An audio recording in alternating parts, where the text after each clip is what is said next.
السلام علیکم ورحمۃ اللہ وبرکاتہ.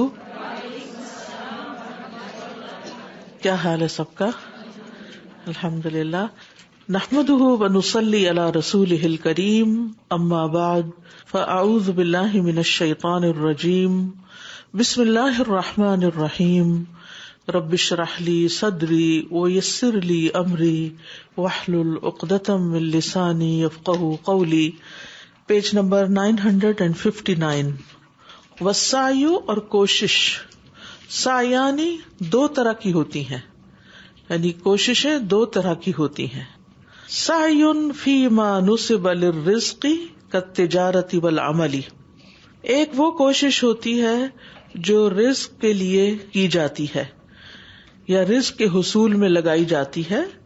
کالتجارۃ جیسے بزنس، والعمل اور جاب، یعنی ایک وہ کوشش ہے جو ایگزرٹ کرتا ہے انسان اپنے رزق کو، اپنے فائدے کی چیزوں کو حاصل کرنے کے لیے، اور اس میں انسان محنت کرتا ہے.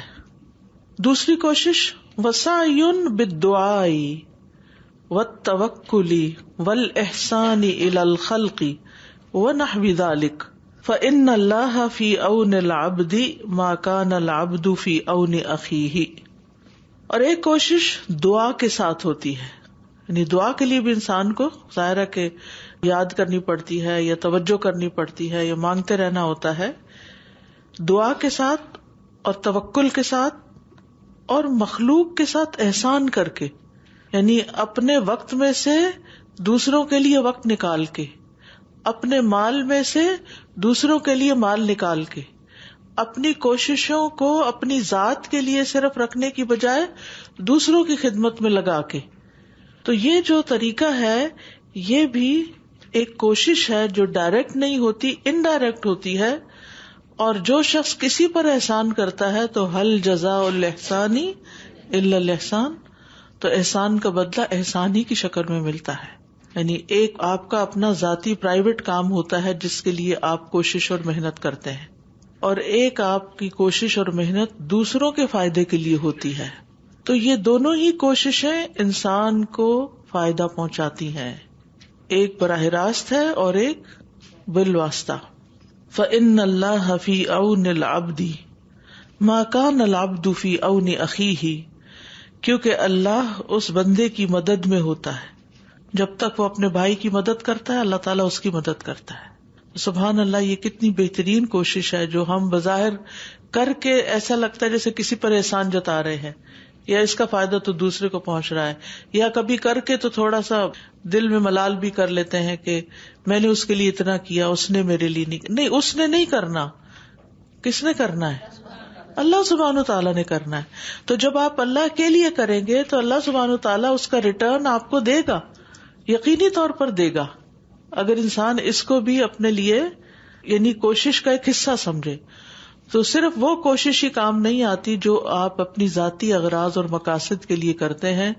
وہ کوششیں جو آپ دوسروں کے لیے بھاگ دوڑ کی شکل میں کرتے ہیں وہ بھی دراصل آپ کے اپنے ہی لیے ہوتی ہیں. جو اچھا کرتا ہے وہ اپنے لیے ہی اچھا کرتا ہے. واللہ تبارک وتعالی لا ریب انہ قضا وفرغ من تدبیر امور الخلق ولکنہ قدرها باسبابها المفضیۃ الیہا. اور اللہ تبارک وتعالی لا ریب، اس میں کوئی شک ہی نہیں، انہ قضا کہ اس نے تقدیر مقرر کی، فیصلہ کر دیا، وفرغ اور فارغ ہو گیا، من تدبیر امور الخلق مخلوق کے کاموں کی تدبیر کرنے سے، یعنی اول سے آخر تک جو کچھ ہونا ہے وہ سب پلان ہو چکا ہے. اللہ تعالیٰ نے ہر چیز کی پلاننگ کر لی ہوئی ہے اور وہ اس سے فارغ ہو گیا. اور بعض اوقات پلاننگ جو ہوتی ہے وہ ایگزیکیوشن سے زیادہ محنت طلب کام ہوتا ہے، زیادہ ایفرٹ مانگتی ہے، کیونکہ ایک دفعہ جب نقشہ بن جاتا ہے پھر تو آپ اس کو فالو کرتے چلے جاتے ہیں. اب کیا کرنا ہے، اب کیا کرنا ہے. مثلاً آپ اپنا ڈے پلان کرتے ہیں، صبح سے رات تک آپ کو کیا کرنا ہے. تو جس وقت آپ اپنا ٹائم ٹیبل بنا رہے ہوتے ہیں اس وقت آپ کو یوں لگتا ہے کہ جیسے آپ کا وقت بہت لگ رہا ہے اور شاید زیادہ لگ رہا ہے یا وقت ضائع ہو رہا ہے، لیکن ونس آپ اپنا ڈے پلان کر لیتے ہیں یا آپ اپنا ویک پلان کر لیتے ہیں یا منتھلی پلاننگ یا ایئرلی پلان کسی چیز کا بنا لیتے ہیں تو پھر عین وقت پر آ کر آپ کو بھگدڑ نہیں کرنی پڑتی. آپ اس کے لیے پہلے سے تیاری بھی شروع کر دیتے ہیں کہ یہ کام کب کرنا ہے. تو کامیابی کا راز اسی میں ہوتا ہے کہ انسان جو کرنا چاہتا ہے اس کی نوعیت کو سمجھے کہ کیا کرنا ہے, کب کرنا ہے, کیسے کرنا ہے, کس نے کرنا ہے, اور سب سے بڑی بات یہ کہ کیوں کرنا ہے, کیوں کرنا ہے, اس کے کرنے کی کیا ضرورت ہے. تو انسان جب پلاننگ کرے تو اس کو بھی کوشش کا حصہ ہی سمجھے. بہرحال یہاں تو انسانوں کی پلاننگ کی بات نہیں ہو رہی, لیکن یہ سائیڈ وے پہ تھوڑا سا نوٹ ہے, صرف زندگی کو آرگنائز کرنے کے لیے, مینج کرنے کے لیے کہ آپ کو جب کوئی ذمہ داری ملے کسی بھی حیثیت میں, چاہے ایک ماں کی حیثیت میں, ایک طالب علم کی حیثیت میں, ایک استاد کی حیثیت میں, ایک مینیجر کی حیثیت میں, کسی بھی کیپیسٹی میں آپ کے اوپر کوئی ذمہ داری ہے, کچھ تھوڑا سا بھی وقت کا چنک آپ نے کہیں کسی کے ساتھ گزارنا ہے تو اس کی پوری پلاننگ ہونی چاہیے. بعض اوقات لوگ آپ کو انوائٹ کر لیتے ہیں کہ آئیے آپ ہمارے ہاں لیکچر دیجیے, تو اگر اس کی پلاننگ نہ کی ہوئی ہو کہ کس وقت شروع ہوگا, کب اینڈ ہوگا, ٹاپک کیا ہوگا, لوگ کون ہوں گے, وہاں تک جانے کا راستہ کتنا ہے, واپسی کب ہوگی, تو آپ دیکھیں گے کہ اگر یہ سارا کچھ آپ کے طے نہیں تو آپ کا جو اصل کام ہے نا لیکچر دینا, اس پر آپ صحیح فوکس نہیں کر پائیں گے. کیوں؟ کیونکہ کبھی ایک کام خراب ہوگا, کبھی دوسرا ہوگا, ہیپ ہیزرڈ چیزیں ہو رہی ہوں گی, آپ کبھی ادھر الجھیں گے, کبھی ادھر الجھیں گے, کبھی اس پہ برسیں گے, کبھی اس پہ, یہ کیوں ہو گیا, وہ پھر ڈسکشن شروع ہو جاتی ہیں جب کوئی کام خراب ہوتا ہے, اور جو کرنے کا کام ہے وہ سارا ہی خراب ہو کے رہ جاتا ہے. اسی طرح اگر آپ نے کوکنگ کرنی ہے تو اس کی بھی اگر پراپر پلاننگ ہوگی, سارے انگریڈینٹس ہوں گے تو کھانا پکانا آسان ہو جائے گا.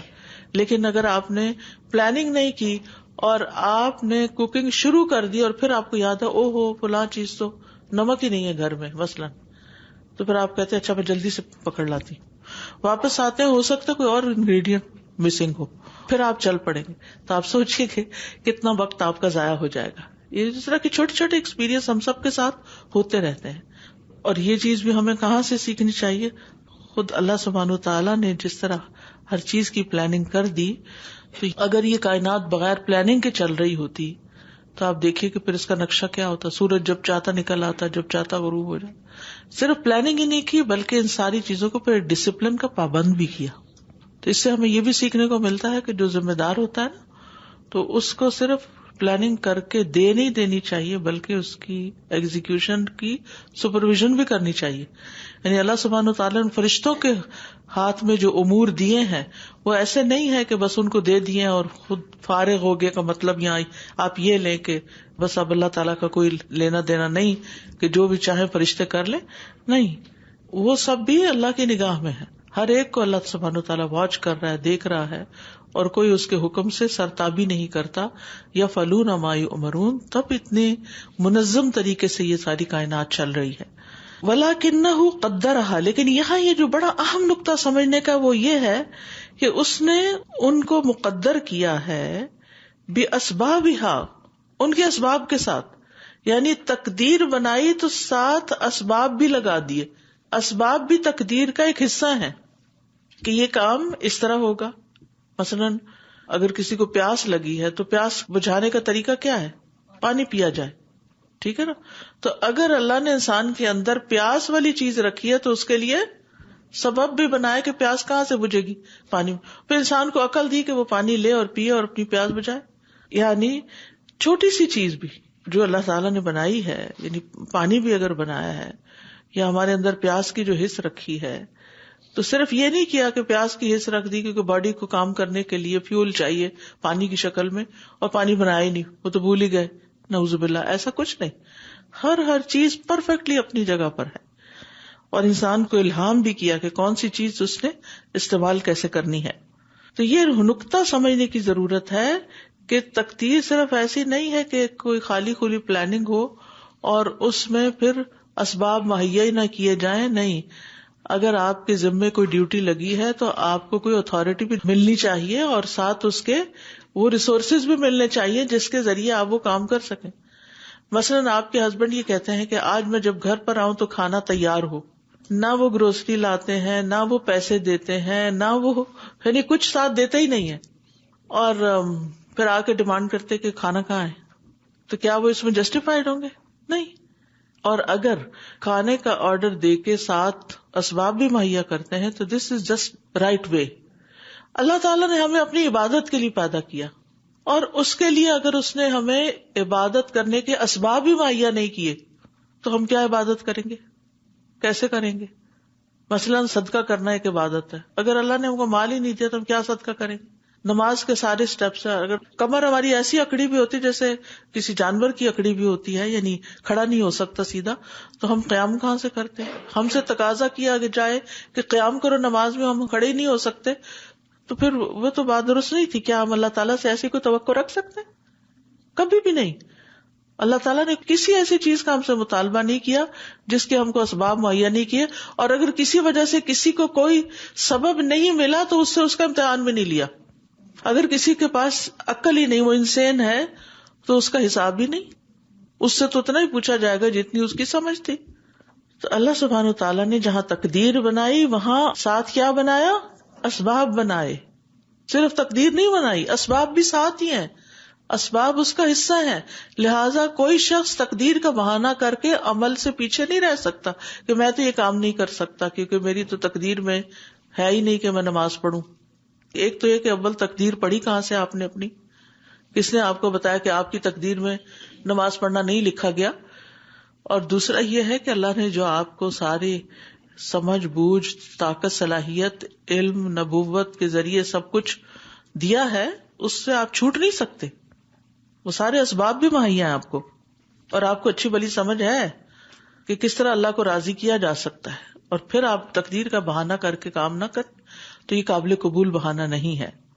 فلا يكون وقوف العبد على فراغه سبحانه من اقضيته في خلقه وتدبيره مانعا له من قيامه بالاسباب التي جعلها طرقا لحصول ما قضاه منها ولكنه قدرها، لیکن اس نے ان کو مقدر کیا ہے باسبابها، ان کے اسباب کے ساتھ، المفضیۃ الیہا، جو اس کی طرف لے جاتے ہیں، لے جانے والے، اس کام کو کروانے والے.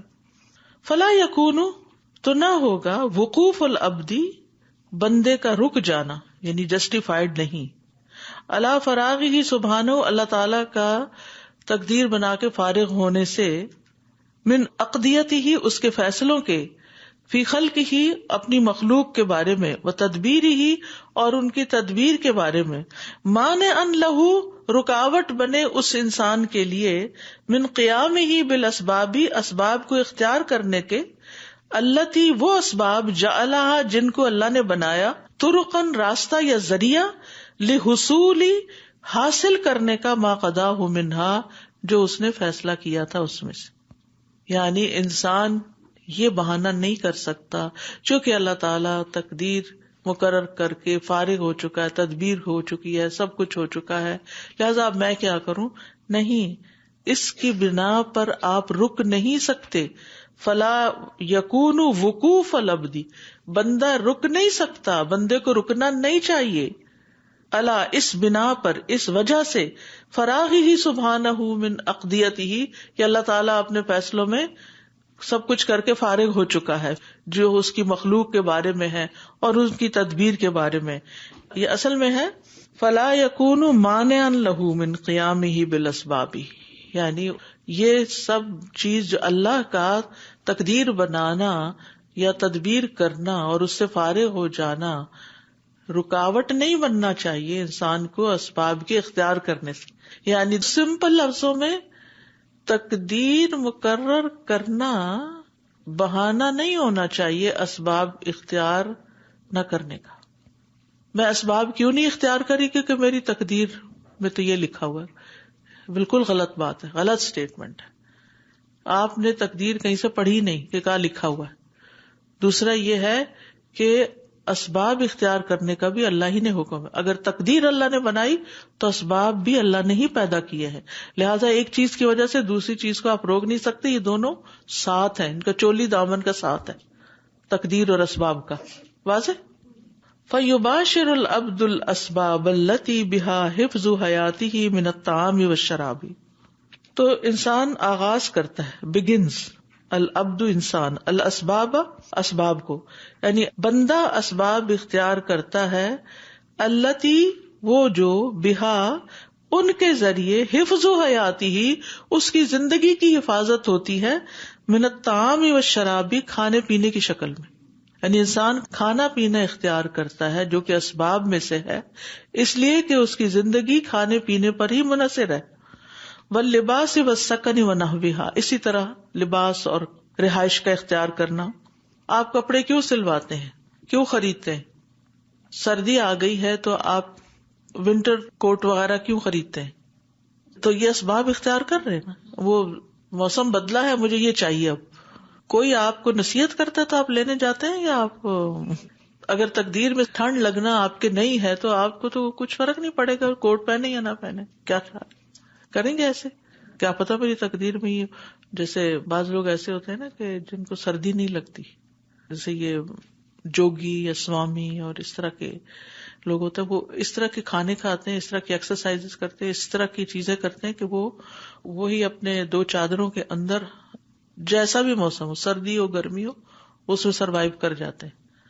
انہوں نے لباس کی شکل میں تو اسباب اختیار نہیں کیے، لیکن ایکسرسائز اور خوراک کی شکل میں اسباب اختیار کیے ہیں. کل ہی میں کچھ سن رہی تھی تو اچانک ایک دوسرا بیچ میں آ گیا، اور اس میں اسی طرح ایک سخت ٹھنڈے علاقے میں اسی طرح کا جوگی کا مطلب سمجھتے ہیں، میرا خیال ہے بدھ یا ہندوؤں کا جو وہ ہوتا ہے نا مونک کہلے، تو اس نے بس 2 چادریں وہ پنک سی وہ پہنی ہوئی تھی، اورنجش ہوتا ہے رنگ، پیور اورنج بھی نہیں تو وہ پہنی ہوئی تھی، اور وہ گھوم رہا تھا پھر رہا تھا، مختلف لوگوں کو طریقے بتا رہا تھا. تو اس نے بڑا اچھا ایک نسخہ بتایا، میں شیئر کرنا چاہتی ہوں فائدے کے لیے. ایک پودا ہوتا ہے گلو، وہ گلوئے کہہ رہا تھا اس کو، لیکن گلو اردو میں کہتے ہیں، انگلش میں مجھے نہیں پتا کیا ہے. تو وہ کہیں بھی اس کی ٹہنی، ہم بچپن میں ہمارے ہوتا تھا، ہمارے گھر بھی ہوتا تھا، اس کی ٹہنی کہیں سے بھی توڑ کے کہیں لگا دیں وہ اگ جاتا ہے. بہت خوبصورت بیل بنتی ہے، بہت پیارے پتے ہوتے ہیں اس کے، گلو کی بیل ہوتی ہے. ٹھیک ہے، اس نے یہ دکھائی کہ چند ٹہنیاں اس طرح کی اتنی توڑ کے ان کو کوٹ کے ان کا قہوہ بنا کے اگر وہ پی لے تو آپ کو سردی نہیں لگے گی. تو وہ کہتا میں ہر روز یہ پیتا ہوں، یہ راز ہے میرے سردی نہ لگنے کا. اور بھی اس کے بہت سے فائدے اس نے بتائے. بہرحال اللہ نے کوئی بیماری ایسی نہیں بنائی، کوئی چیز ایسی نہیں بنائی جس کے لیے اس نے علاج نہ رکھا ہو. تو یہ بھی تو اسباب میں سے ہے نا، یعنی ادھر بیماری ہے ادھر اس کے علاج کا سبب بنا دیا. تو ہر چیز کا سبب موجود ہے، اور ہمیں اللہ نے عقل دے دی، اور پھر ہم سے کیا چاہا کہ ہم اسباب اختیار کریں اور صحت پائیں، کھانا کھا کے بھوک مٹائیں، پانی پی کے پیاس بجھائیں، کام کر کے پیسے کمائیں. تو یہ سارے اسباب بھی تقدیر کا حصہ ہیں، یعنی سبب بھی پارٹ آف تقدیر ہے. اچھا، اسی طرح گھر کیوں بناتے ہیں، گھر کیوں خریدتے ہیں؟ یہ اسی وجہ سے کہ سبب اختیار کرنا رہنے کے لیے. ولا يكون وقوفه مع فراغ المدبر منها مانعا له من تعاطيها، اور نہیں ہونا چاہیے اس کا ٹھہرنا، مدبر یعنی اللہ سبحانہ تعالیٰ جو تدبیر کرنے والا ہے، اس کے فارغ ہونے کی وجہ سے، منہا اس سے، مانعا له اس کے لیے مانع یا رکاوٹ، من تعاطيها ان کو حاصل کرنے کے. وہی بات ہے جو اوپر ہو چکی ہے، یہ جو اوپر ہے نا ولا يكون وقوف العبد، وہی بات دوبارہ دہرائی گئی کہ یہ جاننا کہ مدبر تدبیر کر کے فارغ ہو چکا ہے، یہ علم رکاوٹ نہیں بننا چاہیے اسباب کو اختیار کرنے میں. وَكَذَلِكَ يُبَاشِرُ الْأَسْبَابَ الْمُوجِبَةَ، اسی طرح اختیار کرے اسباب جو واجب کرتے ہیں، لِبَقَاءِ النَّوْعِ انسانوں کی بقا کے لیے، نوع انسانی، نوع سے مراد نوع انسانی، من النکاح والتسری جیسے شادی کرنا یا لونڈی رکھنا، ولا يكون وقوفه مع فراغ اللہ من خلقه مانعا له من فعل ما امر به، اور نہ ہو اس کا ٹھہرنا یعنی بندے کا ٹھہرنا اللہ کے فارغ ہونے کی وجہ سے اپنی مخلوق کی تقدیر سے اس کے لیے رکاوٹ، من فعل اس کام کو کرنے سے، ما امر به جو اللہ نے اس کو حکم دیا کرو. کھانے پینے کا حکم کہیں دیا ہمیں، کلو واشربو، اور ایک اور بھی ساتھ دیا ہے ولا تسرفوا وہکذا جمیع مصالح الدنیا والآخرہ. اسی طرح دنیا اور آخرت کے سارے مسالے ہیں، سب مصلحتیں، سب چیز کے جو بینیفٹس ہیں وہ اسی کے ساتھ ہیں. وَإِن كَانَتْ مَفْرُوغًا مِنْهَا قَضَاءً وَقَدَرًا اگرچہ ان سے فارغ ہوا جا چکا ہے قضاء و قدر کے اعتبار سے. فَهِيَ مَنُوطَةٌ بِأَسْبَابِهَا وہ مربوط ہیں ان کے اسباب کے ساتھ.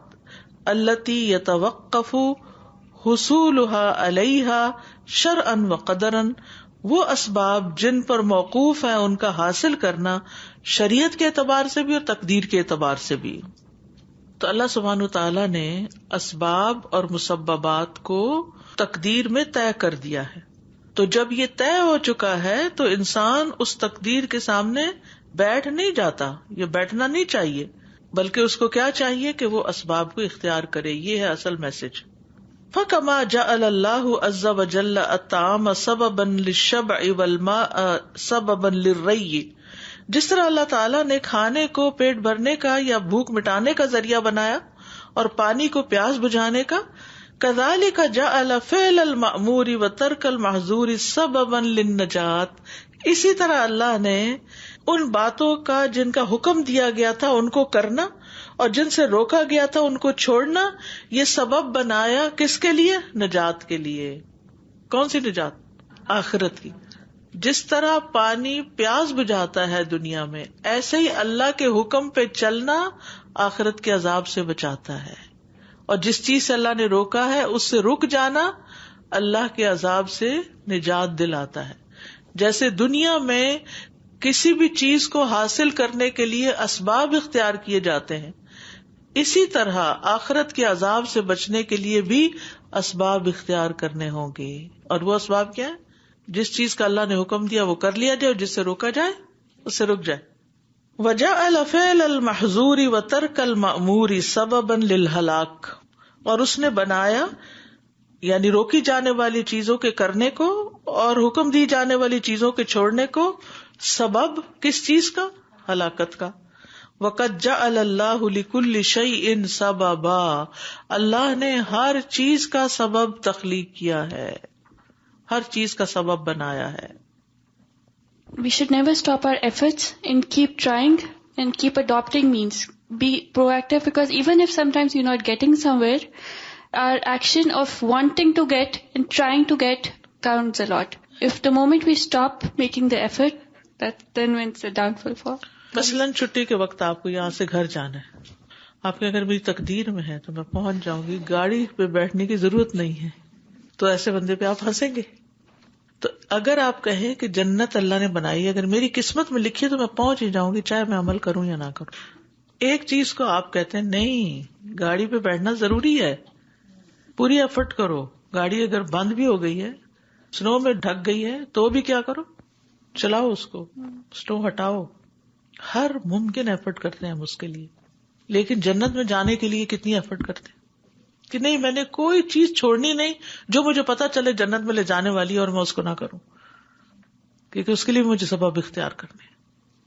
Sama, yesterday we learned this verse 43, where it is we learned that the people of Jannah will say, Alhamdulillahi alladhi hadana li hadha, wa ma kunna linahtadiya lawla an hadana Allah. And I was thinking of the level of gratitude that the people of Jannah will feel because of all the asbab that Allah arranged for them, that now they're looking back and reflecting. All the multiple asbab, not only in terms of food and drink, but all the avenues they could have gone to, every way that they could have made mistakes, everything Allah saved them from. So, it shows so much deep-rooted gratitude that the people of Jannah will have. And we need to have that here in this worldly life now, that Allah saves us from so many things, so many mistakes that we could make. So, gratitude saves us. That is what leads us to salvation. دنیا میں بھی، انسانوں کے ساتھ بھی اور اللہ کے ساتھ معاملے میں بھی جو شکر گزار ہے وہ کامیاب ہے. استاذہ آج یہ پڑھ کے اندازہ ہوا کہ تقدیر کے بارے میں انسان کا غلط علم یا نامکمل علم خود اس کے ہی لیے کتنا خطرناک ہو سکتا ہے. یعنی ہم جنرلی یہی سمجھتے ہیں نا کہ اللہ تعالیٰ نے بس ہماری تقدیر لکھ دی اور اس کے مطابق بس سب کچھ ہوتا چلا جائے گا, اور اسباب کو اختیار کرنے یا اسباب کو ایون تقدیر کا حصہ سمجھنے کے بارے میں تو کبھی ہم سوچتے بھی نہیں ہیں کہ ہمارے اطراف اتنے اسباب ہوتے ہوئے بھی ہم ان کو نظر انداز کر جاتے ہیں یا سمجھتے ہی نہیں کہ وہ اسباب ہیں اور انہیں اختیار بھی کرنا چاہیے, اور اللہ تعالیٰ ہم سے تقاضا یہی کرتے ہیں. اور اس معاملے میں ہم کنٹراڈکشن کا شکار ہیں. دنیا کے معاملات میں پھر بھی اسباب اختیار کر لیں گے لیکن آخرت کے معاملات میں نہیں. وفعل الاسباب لا ينافي التوکل علی اللہ, اور اسباب کا اختیار کرنا اللہ پر توکل کرنے کے منافی نہیں ہے. فالنبی صلی اللہ علیہ وسلم افضل المتوکلین, تو نبی صلی اللہ علیہ وسلم توکل کرنے والوں میں سب سے افضل ہیں. واشد عباد اللہ حرصا علی فعل الاسباب, اور اللہ کے بندوں میں سے اسباب کے کرنے پر سب سے زیادہ حریص ہیں. قد ظاہر بین الدرعین فی احد, جنگ احد میں آپ 2 زرہیں پہن کر ظاہر ہوئے تھے, سامنے آئے تھے, ایک بھی نہیں 2, ڈبل اسباب. وامر باطفاء السراج, آپ نے چراغ رات کو بجھانے کا حکم دیا. وہ کچے گھر ہوتے تھے نا تو چھتیں تنکوں کی بنی ہوتی تھی, تو تیل کے دیے ہوتے تھے جن کے اندر وہ بتی ہوتی تھی یعنی تھریڈ کی, تو شیطان ورغلا دیتا تھا چوہیا کو کہ تم یہ تیل میں سے بتی نکال کے لے چلو, تو وہ لے جا کے چھت پہ گرا دیتی, وہ تو گھر جل جاتا. مدینہ میں اسی طرح ایک گھر جل گیا تھا, تو آپ صلی اللہ علیہ وسلم نے یہ حکم دے دیا کہ رات کو چراغ سب بجھا کے سوئیں, یعنی لائٹس آف کر کے سوئیں. وَإِغْلَاقُ الْأَبْوَابِ, اور دروازے بند کر کے سوئیں. اور ایک اور حدیث سے پتہ چلتا ہے بسم اللہ پڑھ کر جو دروازہ بند کیا جائے شیطان اس کو نہیں کھول سکتا. کئی لوگوں کو یہ شکایت ہوتی ہے کہ ان کی الماری میں سے زیور چوری ہو گئے, ہوتا ہے نا, پتہ نہیں آپ نے کبھی سنا یا نہیں. الماری بند ہے, ہر چیز بند ہے, اور پتہ نہیں کون چوری کر کے لے گئے. بعضوں کے جنات بھی چوری کرتے ہیں. لیکن اگر آپ اپنی کوئی بھی قیمتی چیز, بلکہ ہر کام پہ ہی پڑھنا چاہیے بسم اللہ, لیکن اگر کوئی بھی قیمتی چیز آپ رکھتے لیتے دیتے ہیں تو آپ کیا کریں, بسم اللہ پڑھ لیں, شیطان سے محفوظ رکھیں. وَإِغْلَاقُ الْأَبْوَابِ وَأَمَرَ بِنَفْضِ الْفِرَاشِ, اور آپ نے بستر جھاڑنے کا حکم دیا. وہ کیوں؟ کوئی کیڑا مکوڑا نہ کاٹ جائے. وَالتَّسْمِيَةِ عِنْدَ النَّوْمِ, اور سوتے وقت اللہ کا نام لینا, بسمک ربی وضعت جنبی. وَأَخْذِ الزَّادِ فِي السَّفَرِ, اور سفر میں زاد راہ لے کے جانا. وَتَزَوَّدُوا فَإِنَّ خَيْرَ الزَّادِ التَّقْوَى. وَأَخْذِ مَن يَدُلُّهُ عَلَى الطَّرِيقِ فِي الْهِجْرَةِ, اور اس شخص کو ہجرت کے سفر میں ساتھ لے کے جانا جو آپ کو راستہ بتانے والا تھا, گائیڈ کو ساتھ لے کے جانا. کیا نام تھا بھلا اس کا؟ عبداللہ بن اریقت, جو گائیڈ تھا. وَكَانَ يَتَّقِي الْحَرَّ وَالْبَرْدَ, اور آپ گرمی اور سردی سے بھی بچتے تھے. وَيَأْكُلُ وَيَشْرَبُ, کھاتے اور پیتے بھی تھے. وَأَمَرَ بِالتَّدَاوِي, آپ نے علاج کرنے کے لیے بھی کہا, دوا لینے کے لیے. وَلَمْ يَنْقُصْ ذَلِكَ مِنْ تَوَكُّلِهِ, اور یہ سارے اسباب کے اختیار کرنے نے آپ کے توکل میں کچھ بھی کمی نہیں کی. توکل پورا پورا, کہ انسان کہتا ہے سبب تو میں اختیار کروں گا لیکن یہ کام جب کرے گا جب اللہ چاہے گا. وَاللَّهُ عَزَّ وَجَلَّ يُعْطِي عِبَادَهُ وَيَرْزُقُهُم مِّن 3 أَبْوَابٍ, اللہ عز و جل اپنے بندوں کو عطا کرتا ہے اور ان کو 3 راستوں سے رزق دیتا ہے. بالاسباب وبدون الاسباب وبضد الاسباب, کبھی اسباب کے ساتھ رزق دیتا ہے, کبھی اسباب کے بغیر دیتا ہے, اور کبھی اسباب کے خلاف دیتا ہے, اپوزٹ. فَيُعْطِي الْأَسْبَابَ لِيَتَبَيَّنَ بِهِ مَا أَفَاضَ مِن صُنْعِهِ, تو وہ اسباب عطا کرتا ہے تاکہ واضح ہو جو بھی اس کی کاریگری میں سے نکلا ہے, یعنی اس نے جو جو کاریگری کی ہے. وَمَا أَوْدَعَ فِي مَخْلُوقَاتِهِ مِنَ الْقُوَّى وَالطَّبَائِعِ وَالْمَنَافِعِ, اور اس نے اپنی مخلوقات کے اندر کتنی قوتیں رکھی, کیسی طبیعتیں رکھی اور کیسے کیسے فائدے رکھے. یعنی جب ہم کسی چیز کو استعمال کرتے ہیں, مثلا بیماری میں یا کھانے میں یا کہیں, تو انسان کو حیرت ہوتی ہے کہ اتنی چھوٹی سی چیز ہے اور اس کا اتنا بڑا فائدہ ہے. یہ اللہ تعالیٰ ظاہر کرتا ہے نا اس طرح. یہ بھی اللہ کی قدرت, یعنی اسباب کا اختیار کرنا توکل کا منافی نہیں بلکہ اللہ سبحانہ و تعالیٰ کی قدرت اور عظمت پر دلیل ہے. ایک ایک چیز جو آپ استعمال کرتے ہیں, دیکھتے ہیں, کھاتے ہیں, پیتے ہیں, ایکسپیرینس کرتے ہیں, حیران پر حیران ہوتے چلے جاتے ہیں. تو بہت سی چیزیں اللہ اسباب کے ذریعے دیتا ہے اور انسان پھر کہتا ہے اللہ تیرا شکر ہے تو نے یہ سبب بنایا میرے لیے. وَيُعْطِي بِدُونَ الْأَسْبَابِ, کبھی سبب کے بغیر بھی دیتا ہے. لِيُبَيِّنَ لِلْعِبَادِ أَنَّ قُدْرَةَ اللَّهِ غَيْرُ مُفْتَقِرَةٌ إِلَى وَاسِطَةٍ فِي فِعْلِهِ. یہ کیوں ایسا کیوں کرتا ہے, اسباب کے بغیر کیوں کام کر دیتا ہے؟ تاکہ بندوں پہ ظاہر کرے کہ اللہ کی قدرت محتاج نہیں ہے کسی کام کو کرنے میں کسی ذریعے کی. یعنی اللہ سبحانہ وتعالیٰ کسی واسطے کا محتاج نہیں کہ وہ ہو تو کام ہوگا, وہ اس کے بغیر بھی کر سکتا ہے. وَيُعْطِي بِضِدِّ الْأَسْبَابِ, اور اسباب کے اپوزٹ بھی عطا کرتا ہے. یہ کیوں کرتا ہے؟ لِيَعْلَمَ الْعِبَادُ, تاکہ بندوں کو علم ہو جائے, ان اللہ علی کل شیء قدیر, کہ اللہ ہر چیز پر قادر ہے. یفعل ما یشاء, وہ کرتا ہے جو وہ چاہتا ہے. ولا یعجزہ شیء فی الارض ولا فی السماء, اور کوئی چیز زمین اور آسمان میں اس کو عاجز نہیں کرتی. کما جعل النار بردا وسلاما, جیسے اس نے آگ کو ٹھنڈا اور سلامتی والا کر دیا علی ابراہیم علیہ السلام پر. وَأَخْرَجَ الْمَاءَ مِنَ الْحَجَرِ لِمُوسَىٰ وَقَوْمِهِ, اور موسیٰ اور اس کی قوم کے لیے پتھر میں سے پانی نکال دیا, اور دوسرے موقع پر پانی کو پتھر بنا دیا, سڑک بنا دیا گزرنے کے لیے. تو ضد الاسباب ہے یہ, سبب کچھ اور کہتا ہے لیکن اللہ نے اس کے بغیر بھی کام کر دیا. وَلَا يَقَعُ فِي هَذَا الْوُجُودِ شَيْءٌ إِلَّا بِإِذْنِ اللَّهِ, اور اس کائنات میں کوئی چیز اللہ کے اذن کے بغیر واقع ہی نہیں ہوتی. والاسباب تفعل فعلها, اور اسباب اپنا کام کرتے رہتے ہیں. وتظہر آثارها باذن اللہ, اور ان کے اثرات بھی اللہ کے اذن سے ظاہر ہوتے ہیں. فلو اراد الانسان يده للنار فانها تحترق, اگر انسان اپنا ہاتھ آگ کے سامنے پیش کرے تو وہ جل جائے گا. ولكن هذا الاحتراق لا يكون الا باذن اللہ, لیکن یہ جلانا ہو نہیں سکتا جب تک اللہ کا اذن نہ ہو. فاللہ هو الذی اودع النار خاصیت الحرق, اللہ ہی وہ ذات ہے جس نے آگ کو جلنے کی خاصیت عطا کی. واودع یدک خاصیت الاحتراق بہا, اور اس نے تمہارے ہاتھ میں جلنے کی صلاحیت رکھی. وہو سبحانہ قادر, اور وہ اللہ سبحانہ تعالیٰ قادر ہے. ان یوقف هذه الخاصیہ, کہ وہ اس خاصیت کو روک دے. لا یأذن لحکمت یریدها, جس کی وہ اس وقت جب وہ نہیں اجازت دیتا کہ وہ اس کو کر دے. کما وقع ابراہیم, جیسے ابراہیم علیہ السلام کے ساتھ ہوا صلی اللہ علیہ وسلم.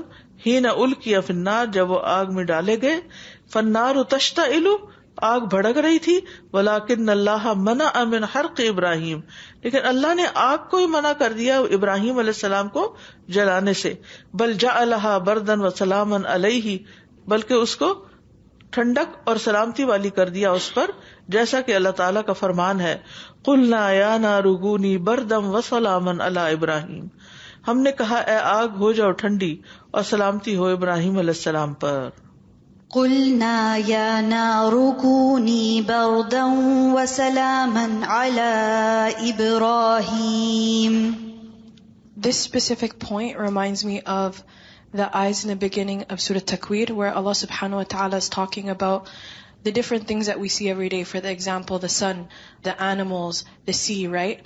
And all these things are going to be doing things that are opposite of what they did in this dunya, or very different from what they did in this dunya. You know, for example, the sea is going to be bursting out. Animals that were usually hiding from each other are going to be gathered. You know, the child who couldn't defend themselves is going to be buried and going to be able to defend themselves on that day. And so subhanAllah, this makes me think like Allah is letting us know that the only reason these things are doing and are even subservient to us and doing that which He is only because Allah commanded. You know, not because they control themselves, but because Allah subhanahu wa ta'ala commanded. So that's a very scary reminder. اب دیکھیں, شہد کی مکھی انسان کے لیے شہد بنا دیتی ہے, لیکن اگر آپ اس کو پکڑنا چاہیں تو آپ کے قابو میں نہیں آئے گی. آپ اس کو اڑا سکتے ہیں, مار سکتے ہیں, لیکن ہاتھ میں پکڑ کے اس سے کچھ منوا نہیں سکتے، شاید نکال نہیں سکتے اندر سے. جی میں سوچ رہی تھی کہ ابھی جو موسیٰ علیہ السلام کی مثال دی گئی کہ قوم کو پانی پتھر میں سے اللہ سبحانہ تعالیٰ نے نکالا، لیکن وہاں بھی اسباب استعمال ہوئے، وہاں بھی لاٹھی کو مارنے کا حکم ہوا اور پھر وہ پانی نکلا، even though was very in usual thing, لیکن وہاں بھی اسباب جو ہے ہوئے. اور کہیں بھی اللہ سبحانہ تعالیٰ نے ہمیں ایسا حکم نہیں دیا کہ اسباب نہیں استعمال کر سکتے آپ. وہ سورہ کہف کی بار بار بات یاد آ رہی ہے کہ انہوں نے اسباب کی پیروی کی، اللہ تعالیٰ نے اسباب دیے تھے تو اسباب کی پیروی کی. تو سبحان اللہ ہر جگہ. ذوالقرنین کے بارے میں جو آتا ہے فَأَتْبَعَ سَبَبًا وَكَذَلِكَ السِّحْرُ، اسی طرح جادو، الَّذِي يُفَرِّقُونَ بِهِ بَيْنَ الْمَرْءِ وَزَوْجِهِ، وہ جس کے ذریعے شوہر اور اس کی بیوی کے درمیان جدائی ڈالتے ہیں. يُنشِئُ هَذَا الْأَثَرُ بِإِذْنِ اللَّهِ، یہ اثر بھی اللہ کے حکم سے ہی پیدا ہوتا ہے.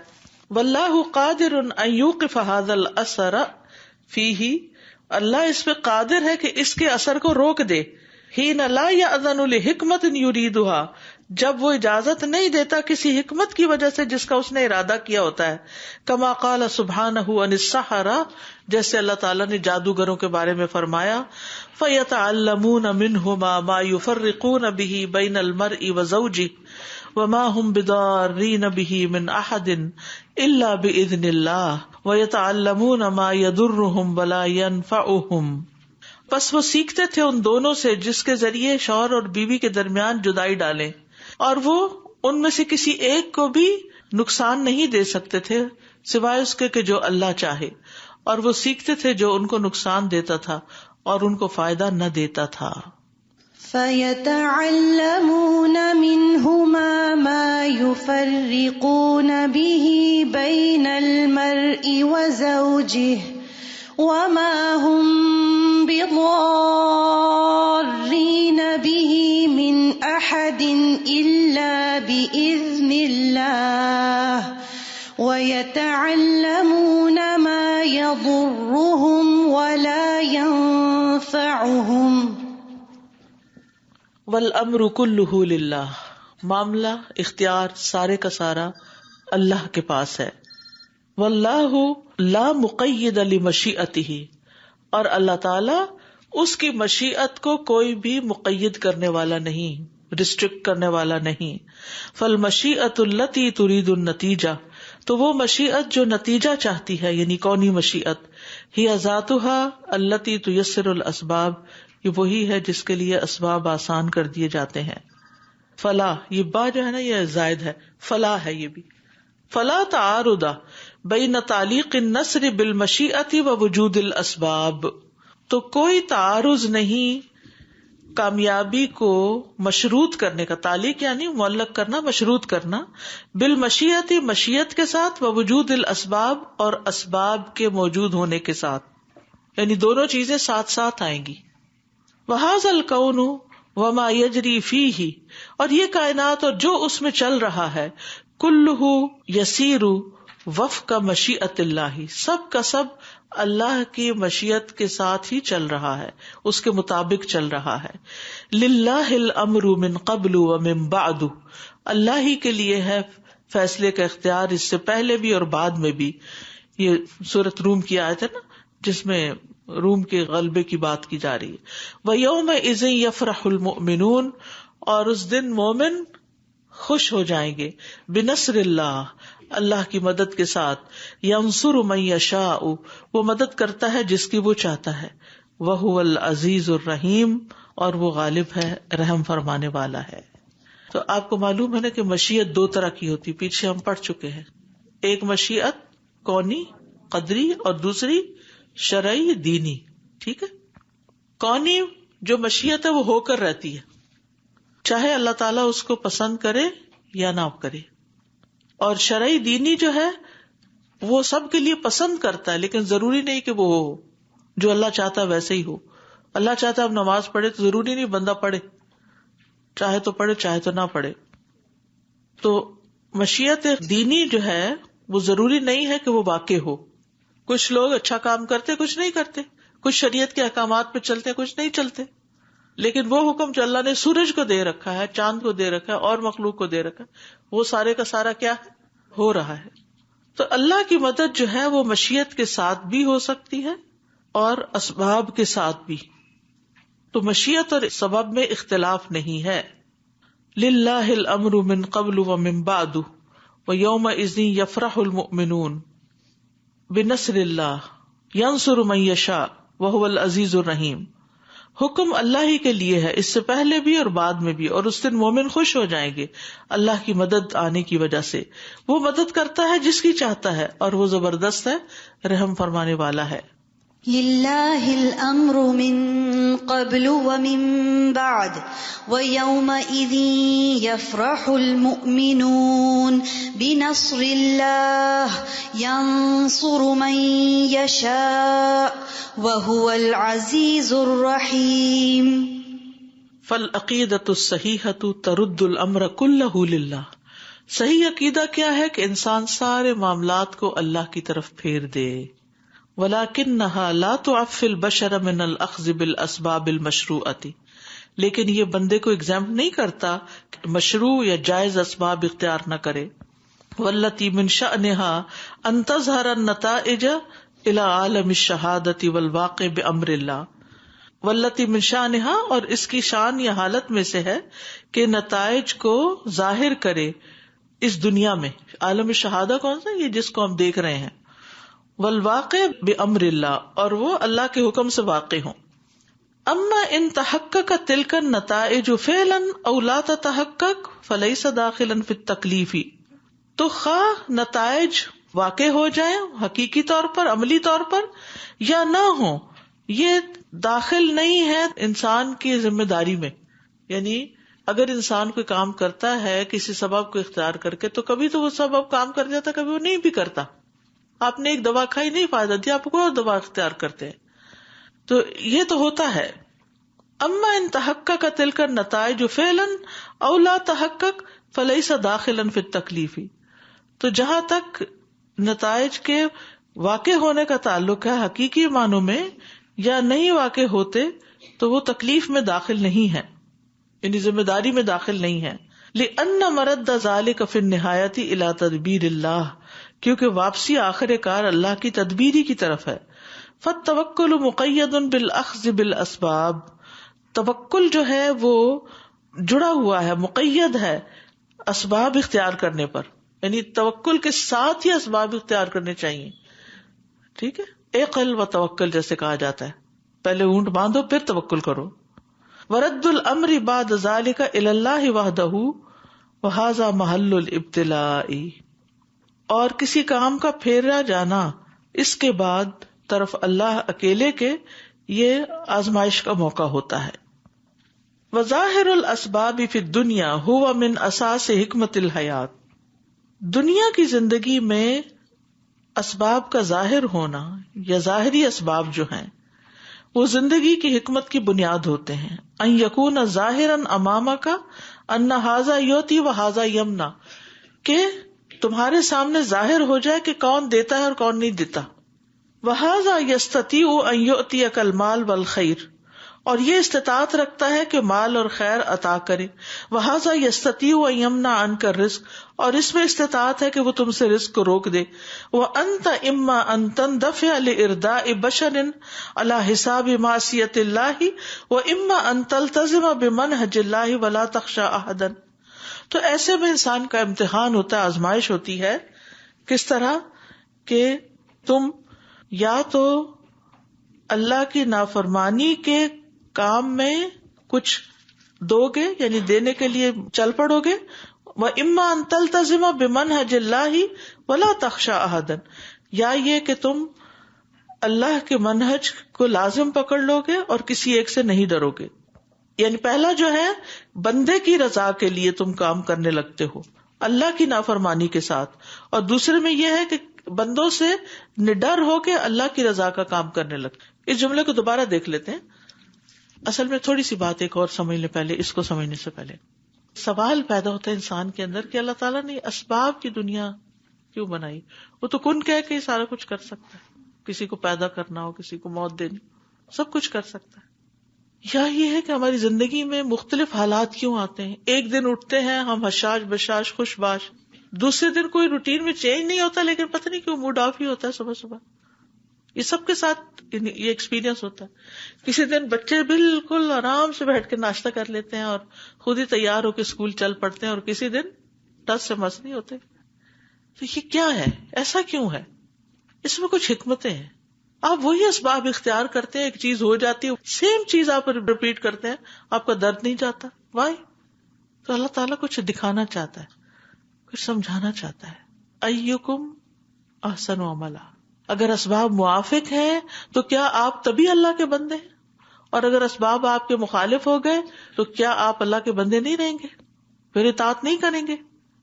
کچھ ماحول ایسے ہوتے ہیں, کچھ جگہ ایسی ہوتی ہیں جہاں ہمیں اطاعت کرنے میں کوئی مشکل نہیں ہوتی, لیکن کچھ جگہ ایسی ہوتی ہیں کہ جہاں اطاعت کرنا بہت مشکل ہو جاتا ہے. تو پھر کیا اللہ تعالیٰ آزمائے گا نہیں, امتحان نہیں لے گا؟ تو یہ امتحان کی غرض سے ہے. تو اس لیے ہم صرف اسباب پہ بھروسہ نہیں کر سکتے, اللہ پہ توکل کرنا ہوگا. ہر موقع پر یہی کہنا کہ اللہ تیرے کرنے سے ہی ہوگا, میں تو ارادہ رکھتا ہوں. مثلا آپ نے کورس میں داخلہ لیا, آپ ڈاما ڈول ہیں, پتہ نہیں پورا کروں گی کہ نہیں, پتہ نہیں میں کر سکوں گی کہ نہیں. تو اس موقع پہ آپ کیا کرتے ہیں؟ اگر آپ کو گارنٹی دی جاتی کہ جو بھی داخل ہوگا وہ لازمی کر لے گا, تو پھر آپ کا امتحان تو نہیں ہوتا نا. امتحان کس چیز کا ہے؟ اسی چیز کا ہے کہ آپ ایفرٹ کتنی کرتے ہیں اور اللہ پہ بھروسہ کتنا کرتے ہیں, دعائیں کتنی مانگتے ہیں. اچھا, اسی طرح جیسے آزمائشیں آتی ہیں, امتحان آتے ہیں, تکلیفیں آتی ہیں, وہ کیوں آتی ہیں؟ نیک پر بھی آتی ہیں, بد پر بھی آتی ہیں, دونوں پہ آتی ہیں نا. نیک پہ کیوں تکلیف آ جاتی ہے؟ نیک شخص کیوں بیمار پڑ جاتا ہے؟ نیک شخص سے اسباب کیوں پھر جاتے ہیں, ٹرن اراؤنڈ ہو جاتے ہیں؟ وہی ایک شخص جو آپ کا اتنا مددگار تھا, وہی کولڈ رویہ اختیار کیے ہوئے اب. وائی؟ سمجھ نہیں آتی انسان کو کیا ہوا. تاکہ ہم نیکی کے جس درجے میں نا اسی پہ ٹھہر کے نہ رہ جائیں. جو ہی مشکل آتی ہے ہماری دعائیں کتنے فیصد بڑھ جاتی ہیں, ہمیں اپنے گناہ یاد آنے لگتے ہیں, ہماری توبہ استغفار بڑھ جاتی ہے, ہم آیت کریمہ پڑھنے لگتے ہیں, کیا کچھ کرنے لگتے ہیں. تو اس مشکل کے آنے کا, آزمائش کے آنے کا فائدہ ہوا یا نقصان ہوا؟ اللہ تعالیٰ کسی پہ ظلم نہیں کرتا.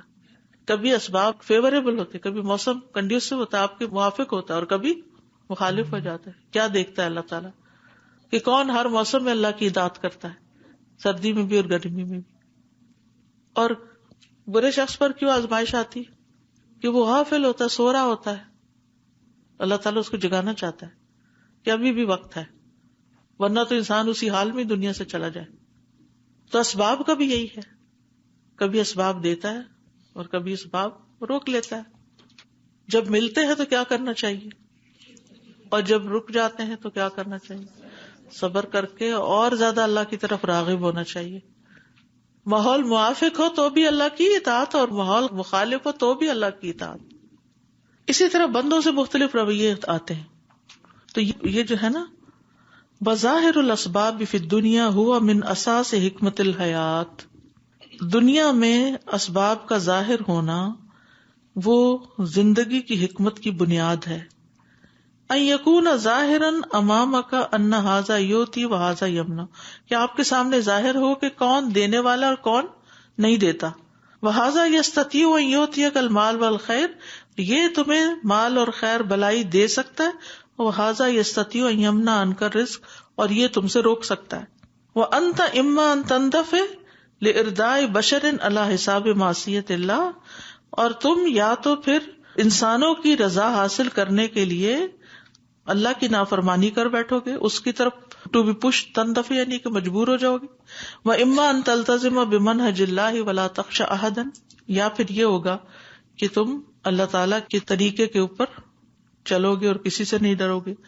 فظاہریت الملک وظاہریت الاسباب لازمۃ فی الحیات الدنیا, تو اس بادشاہت یا اس انتظام کی ظاہریت, ظاہری پہلو, اور اسباب کا ظاہری پہلو یہ دنیا کی زندگی میں لازم ہے, غیر لازمۃ فی الآخرہ, آخرت میں نہیں.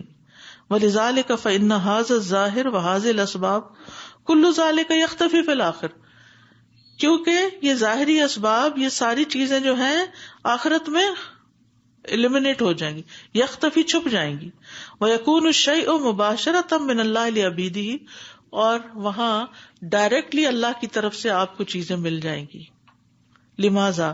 لأن الآخرۃ ہی دار الخلود ولیست مرحلۃ اختبار للعباد، کیونکہ آخرت جو ہے وہ ہمیشگی کا گھر ہے اور وہ بندوں کے امتحان کا مرحلہ نہیں ہے.